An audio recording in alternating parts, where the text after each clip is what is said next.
A paz, queridos, que a bênção de Deus esteja com vocês. Vamos então estar dando prosseguimento às nossas aulas do nosso curso. Hoje eu quero começar o Novo Testamento, vamos começar o livro de Mateus. Estávamos falando a aula passada sobre a Bíblia como um todo, né? Dei algumas informações para vocês a respeito da palavra de Deus, alguns argumentos a respeito da validade da palavra de Deus, né? Da sua inerrância, da sua infalibilidade, digamos assim, como os teólogos costumam dizer, né? E hoje eu quero começar com você a leitura do Novo Testamento, em especial do livro de Mateus. Se você puder comigo abrir a sua Bíblia no seu índice, no índice da sua Bíblia, logo no início da sua Bíblia, você que tem uma Bíblia à mão aí, pegue, você que tem uma Bíblia em casa, pegue e abra comigo no índice da sua Bíblia. No índice, você verá então a divisão da Bíblia em dois testamentos, Antigo Testamento e Novo Testamento, e nós vamos fazer a leitura do Novo Testamento. Por quê? Porque para aqueles que estão começando, para aqueles que estão iniciando, nós que já lemos a Bíblia, que temos formação para explicar a Bíblia, né, e para entendê-la de alguma forma, visto não ser a Bíblia um livro fácil, nós percebemos que é mais didático, mais fácil, é de mais fácil compreensão começarmos a sua leitura pelo Novo Testamento. Porque o Antigo Testamento, e eu vou explicar isso em aulas posteriores, ele contém princípios, narrativas, ele contém doutrinas que serão muito melhor entendidas sob a luz do Novo Testamento. Então a Bíblia ela tem esse jogo, né? O Novo Testamento, em especial o nosso Senhor Jesus Cristo, lança luz sobre o Antigo Testamento, sobre toda a Bíblia. A Bíblia é um livro sobre Jesus, é um livro sobre o Filho de Deus, sobre o nosso Senhor, o nosso Salvador. Amém? Esses dois testamentos, já expliquei para todos vocês na aula passada. Se você não viu, peço que você assista. Eu expliquei o significado da palavra testamento e por que se chama Antigo Testamento, Novo Testamento, por que existem, né, o Antigo, o Novo. Eu fiz essa explicação na aula 1, a aula sobre a Bíblia, tá certo? Você assista a aula aí, vou ver se eu consigo deixar aqui no card ou no link na descrição e você vai conseguir assistir essa aula e entender por que existe, então, o Novo Testamento e o Antigo Testamento. No índice, você vai ver que o Novo Testamento, ele contém 27 livros. Desses 27, esse Novo Testamento ele vai ser subdividido em categorias. Os primeiros 4 livros, Mateus, Marcos, Lucas e João, se você olhar aí no seu índice, os primeiros 4 livros do Novo Testamento, eles são chamados de evangelhos. Os 4 evangelhos. A palavra evangelho significa boa notícia, em grego. Então, as 4 boas notícias, digamos assim. Eu já vou me aprofundar um pouco mais neles. Depois dos 4 evangelhos, você tem o livro de Atos, se você analisar comigo, Atos dos Apóstolos, que narra a história dos discípulos de Jesus, depois de Jesus ser assunto aos céus. Depois você começa as cartas apostólicas, Romanos, e de Romanos até o livro de Filemão, você vai ter as cartas paulinas, cartas escritas pelo apóstolo Paulo. O livro de Hebreus, depois de Filemão, então você tem 13 cartas do apóstolo Paulo. O livro de Hebreus, depois de Filemão, não sabemos qual é o autor, tá certo? Por isso que não são colocadas sob a autoria de Paulo. E depois você tem as cartas gerais, as epístolas são chamadas epístolas gerais.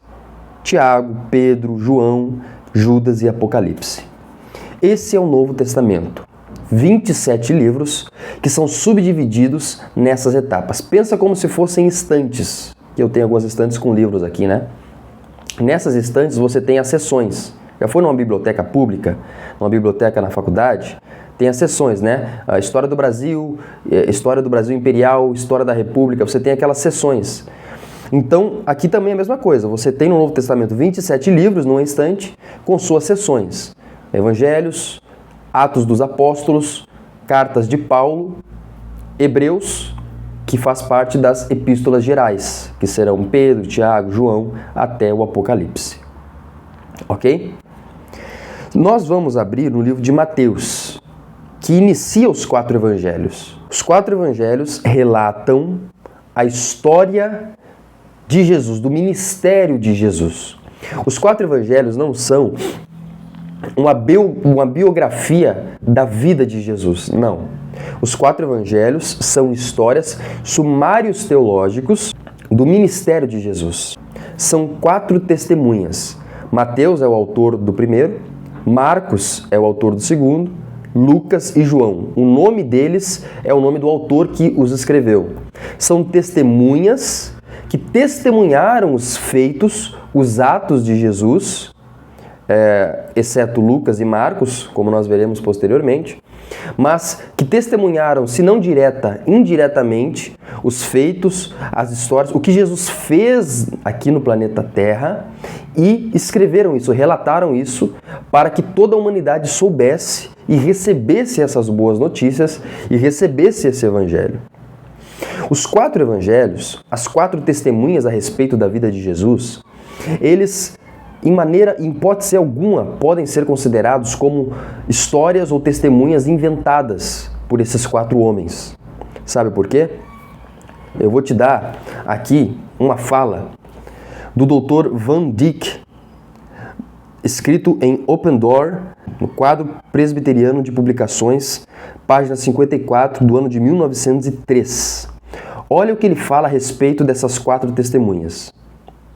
Se 4 testemunhas aparecerem diante de um juiz para narrar um acontecimento, e cada uma delas conta exatamente a mesma história, com as mesmas palavras, a provável conclusão do magistrado é de que os depoentes entraram em acordo para fornecerem a mesma narração. Então inventaram a história. Por quê? Porque os 4 relatos são exatamente iguais.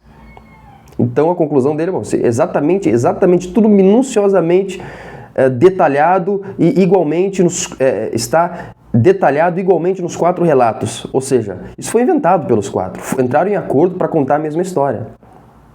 É assim que o direito, o magistrado veria, né? De acordo com o Dr. Van Dyck. Se cada pessoa diz o que viu, como viu, então as evidências serão verossímeis. Ora, ao lermos os 4 evangelhos, não é exatamente isso que encontramos? Os 4 evangelistas contam a mesma história, cada um a seu modo.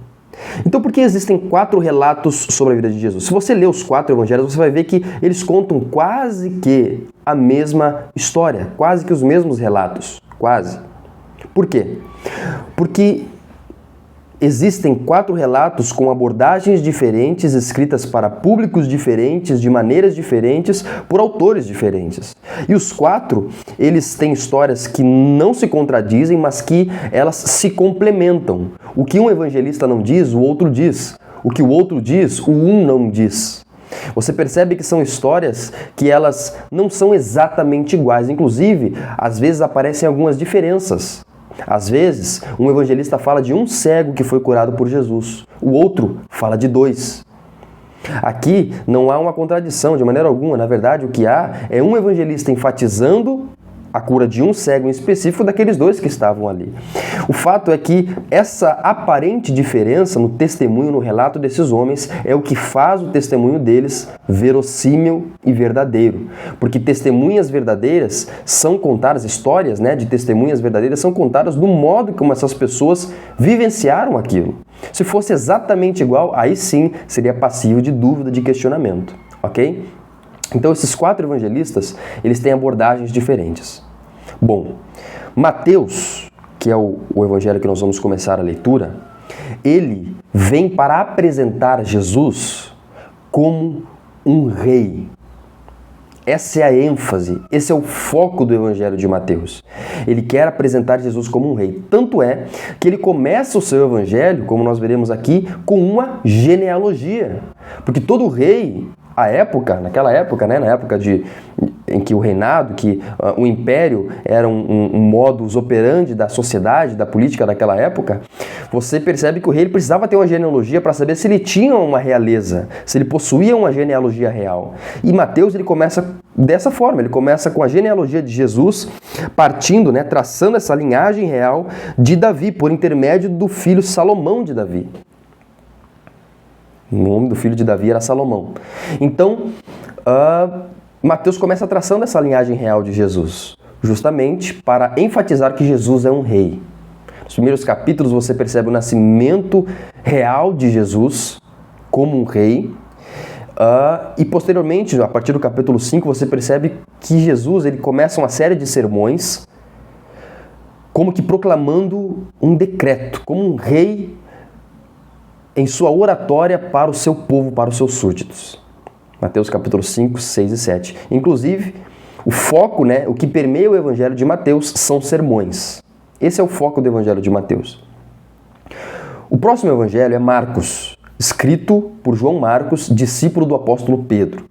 Marcos é o mais sucinto de todos os evangelhos. Tem apenas 16 capítulos, é bem rápido de ler, é um evangelho bem sintético, é um evangelho bem resumido, que enfoca não os sermões, mas os milagres de Jesus. E foi escrito não para os judeus, mas para os romanos. Esse era o objetivo de Marcos. Por isso que é um evangelho bem prático, bem resumido, porque os romanos eram assim. Os romanos não se ocupavam de filosofias, de teorias, não, nem de religião, muito menos religião, né? Não tinham uma vida religiosa no sentido do judaísmo. Os romanos, eles gostavam de coisas práticas, rápidas, né? Então, por isso que Mateus justamente é o evangelho mais sintético, mais rápido, em que Jesus está todo momento se movimentando, fazendo milagres, fazendo maravilhas. Você encontra muito pouco, você encontra pouquíssimos sermões no Evangelho de Marcos. O Evangelho de Marcos é o mais antigo de todos, tá certo? E ele visa apresentar Jesus como um servo, por isso que ele enfoca os milagres de Jesus, porque ele veio para servir a humanidade nas suas necessidades. O Evangelho de Lucas é um evangelho escrito por um historiador, Lucas, cuja profissão era a medicina. Todavia, ele escreve um evangelho bem minucioso, com características históricas, com dados históricos. Lucas ele fez uma investigação histórica dos acontecimentos da vida de Jesus e do ministério de Jesus e apresentou isso no seu evangelho. Você percebe que Lucas, ele escreve o evangelho dele, né? O público-alvo dele são os gregos. Por isso que Lucas tem essa narrativa mais minuciosa, esse texto cuidadoso, esse texto histórico. Você percebe que há, então, um significado nesses evangelhos, há uma profundidade em cada um deles, tá certo? O último dos evangelhos é João, que tem um objetivo teológico. João ele se diferencia dos outros três. João foi provavelmente um dos últimos evangelhos a ser escrito. E ele foi escrito não para um público-alvo específico, mas ele foi escrito para toda a humanidade. Toda a humanidade, incluindo eu e você. Pessoas gentias que estão vivendo há séculos depois, né?